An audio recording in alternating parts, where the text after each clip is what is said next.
deal. I'm Gabe, by the way. Tommy. We shook on it. After that, my dad packed a second dessert for Gabe every day. Eventually, we went from swapping lunches to just sharing them. He picked me first when he got to be matball captain, knowing full well I sucked. When we had a camp field trip to see a new Pixar movie, he sat next to me and shared the popcorn, candy, and soda he'd bought with the money his parents had sent with him. We spent every second of every weekday together. But when August arrived, his family took him on what was supposed to be a week-long vacation, and he never came back. I pretended he got swept away by a riptide or eaten by a shark.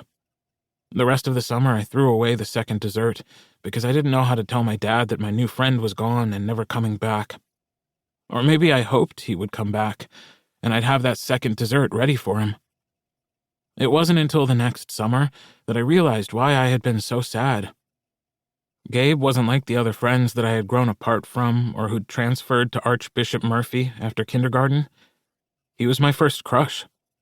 The first boy for whom I ever really felt those feelings that other boys were supposed to have for girls.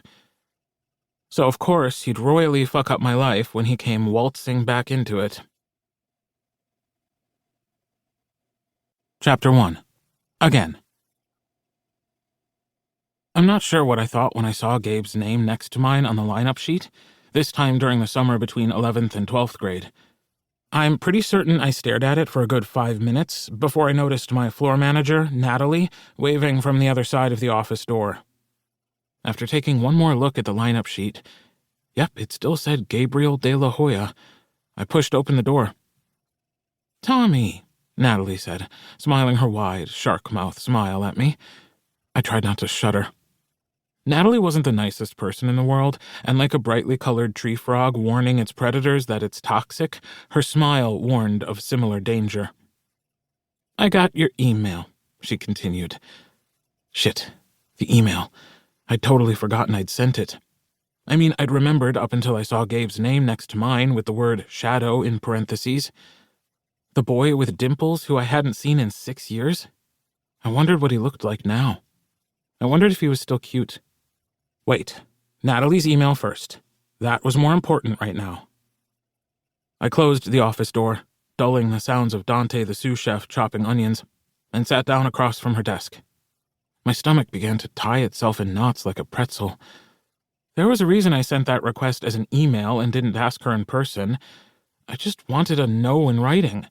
I didn't need for her to tell me to my face. Natalie's smile remained in place as she sat in silence across from me. I wasn't sure if she expected me to start the conversation or what, but I had said everything I had to say in the email. So instead of saying anything, I admired her makeup again. Somehow, Natalie managed to use as much makeup as a drag queen, but in a way that actually worked for her. With her light brown contouring and foundation, I had no idea if she was 30 or 50. Her smoky eye and dark lipstick were stylish, so I leaned more toward 30, but her outfits, that day it was a beige pantsuit and white blouse, had me veering toward the 50 side again. Finally she spoke. "You're planning to go to Le Maire?" I nodded. "My dad went there. I heard it's a great school." I was trying very hard to downplay it. I hadn't just heard that Le Maire-le-Bont was a great school, I knew it was. It was always listed at the top of the best culinary schools in the world. Several famous chefs had graduated from there, and admissions were extremely selective. But I didn't want to let on how much I wanted to go there. Not to Natalie. She seemed to take joy in the misery of her subordinates. She raised her well-drawn eyebrows, and her tone became very know-it-all. "Oh, it's more than just a great school. You know, when I started looking into schools and was deciding between restaurant management and—" I started to zone out. I already knew all this. She had been deciding between becoming a chef or going into hospitality management, and she chose management. I mean, clearly, that's why she wasn't in the kitchen right now. It was also why I wanted her recommendation. Natalie wasn't shy about where she had worked before Sunset Estates. She brought up her experience managing one of Chef Louis Lagarde's New York restaurants as often as she could. And now here she was, in an old folks' home in southeastern Pennsylvania, managing a bunch of high schoolers. My, how the mighty...